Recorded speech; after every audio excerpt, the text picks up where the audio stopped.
We were told. The signs were there. The voices spoke loud enough. Yet, we kept walking, eyes open, minds closed. The warnings came not once, but again and again, through people, through events, through quiet inner voices. They said, change your ways. Look ahead. Stop before it's too late. But the comfort of routine, the illusion of control, the thrill of short-term gain, they blinded us. We convinced ourselves that we had time, that the consequences were distant, that warnings were exaggerations. We laughed, we ignored, we moved on. Every great fall in history begins with a warning. Every collapse is preceded by a signal. A trembling before the earthquake. A smoke before the fire. But human nature often chooses ignorance over discomfort. We fear change more than destruction. So we stay still while danger moves closer. We build higher walls instead of looking inside. The truth is painful, and so we silence it. The truth demands action, and so we delay it. The truth forces sacrifice, and so we pretend it isn't there.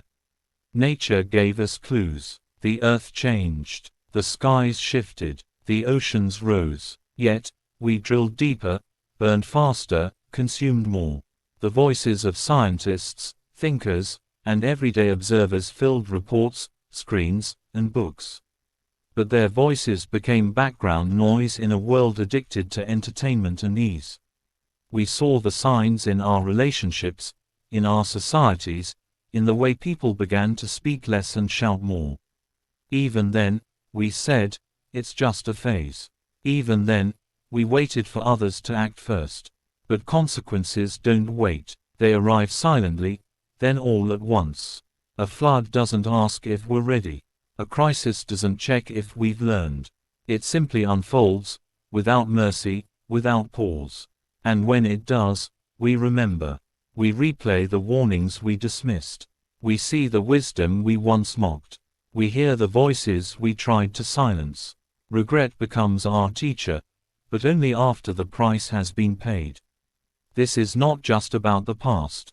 This is a mirror for the present. The warnings we ignore today become the tragedies of tomorrow. The truths we bury will dig their way out. The question is not whether we were warned. The question is, why didn't we listen? Denial is not silence. It speaks loudly, not through words, but through inaction, through distraction, through the stories we tell ourselves to avoid the truth. It is not that we do not see the problems.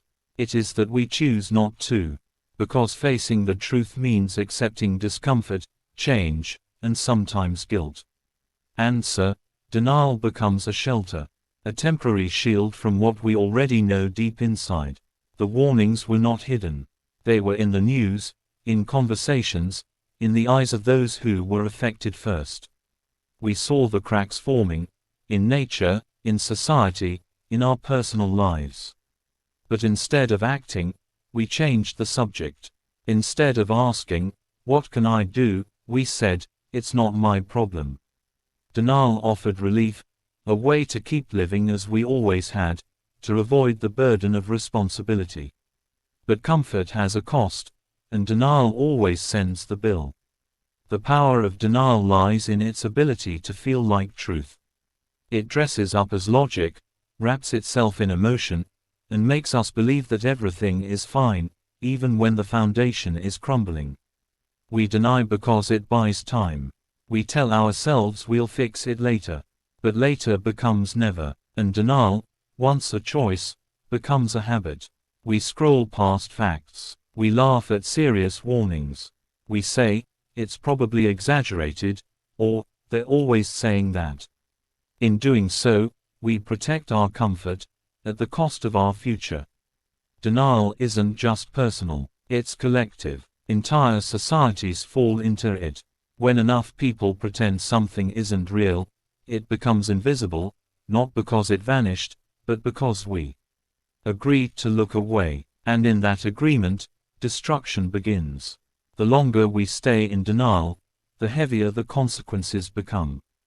Problems grow while we sleep. Crises build while we smile. Eventually, the truth breaks through. Not with words, but with events, floods, breakdowns, conflicts, silence. And when it does, denial fades, but only after damage is done. We look back and ask, why didn't we act sooner? The answer is not that we didn't know. It's that we refused to believe. The power of denial is strong. But it is not stronger than truth. Sooner or later, reality arrives. And it does not knock. It breaks the door down. Throughout history, warnings have come from many voices, from ancient prophets standing alone in deserts to modern whistleblowers behind computer screens. The message is often the same: something is wrong. A path must change. But the reaction rarely differs. Instead of listening, we question their motives. Instead of acting, we attack the messenger. And over again, history repeats the same pattern. The truth is spoken, then ignored. Prophets were once ridiculed, threatened, even killed for speaking uncomfortable truths. They were called madmen, rebels, heretics. Yet the words they spoke often turned out to be visions of what was to come. Not because they could see the future, but because they understood the present deeply. They noticed what others ignored. They connected the signs. They were not magical, they were honest. Today, the role of the prophet is played by whistleblowers. Scientists, journalists, activists, even ordinary workers who see something wrong and dare to speak. Their warnings are not carved in stone tablets, but printed in reports, leaked in emails, spoken into microphones. Still, the reaction is the same. They are labeled liars, enemies, attention seekers. Their credibility is attacked, their careers destroyed, but their message remains clear and consistent. This is happening. This is real. The problem is not that we lack warnings. The problem is that we do not want to hear them. Because truth demands change. It demands accountability. It forces us to face flaws in systems we've trusted, leaders we've followed, or comfort we've built. So we cover our ears with doubt. We bury warnings under convenience. But truth does not go away. It waits. And when it finally reveals itself through consequences, we remember the ones who tried to warn us. By then, it's often too late. Disasters unfold, systems collapse, people suffer. And only then do we call the prophets wise. Only then do we call the whistleblowers brave. This pattern is a cycle, and it can be broken. Not by silencing voices, but by listening to them. Not by waiting for disaster, but by acting on the warning. The next prophet may not wear robes. The next whistleblower may not stand on a stage. But the message will still be clear. The question is, will we finally hear it?